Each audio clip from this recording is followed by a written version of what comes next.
Patay ang isang lalaki matapos tumalon mula sa bintana sa ikalawang palapag ng bahay habang tumatakas umano sa mga pulis. Ayon sa Taguig Police Station 9, nagsasagawa sila ng anti-criminality patrol at Oplan Galugad sa barangay New Lower Bikutan at naaktuhan daw nila ang lalaki at apat niyang kasamahan habang gumagamit umano ng iligal na droga. Nakuha rin daw sa grupo ang 5 sachet ng hinihinalang shabu na may tinatayang 4 na gramo katumbas na mahigit 27,000 pesos. Naisugod pa ng mga pulis sa ospital ang lalaki pero binawian din ng buhay. Umamin naman ang isa niyang kasama sa paggamit ng droga.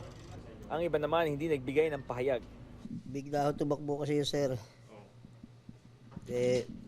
Hawak ako ng pulis na isa dyan eh. At bigla ako may tumakbo. Parin Michael na po pala yun. Pag maya po, bigla may gumalabog doon sa labas, sa kabila po ng bahay, sa gilid. Hindi ko na nawala kung ano po nangyari dahil huli na po ako nila eh. Biktima na kami ng droga. Tumanggi muna magbigay ng pahayag ang mga pulis sa Taguig Police Station 9. Sa Parañaque, 2 lalaki naman ang arestado matapos mahulihan umano ng 30 gramo ng hinihinalang shabu.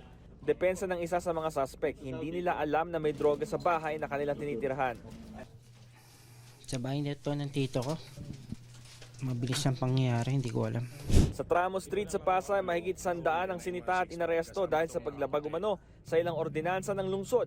31 nakita sa kalsada na walang suot na damit pang itaas. 4 na po ang menor de edad na lumabag umano sa curfew. Marami rin na nagiinuman sa kalye at naninigarilyo sa pampublikong lugar. Habang may 3 ang nadiskubreng may arrest warrant. Wala silang mga pahayag. Pinapanawagan ko na, especially sa mga parents no, na mga minor yung anak nila, na huwag nang palabasin pag gabi no. Dito sa warning, yung first offense, umabot ng third offense, pinapatawag na yung parents at saka tinitikitan no.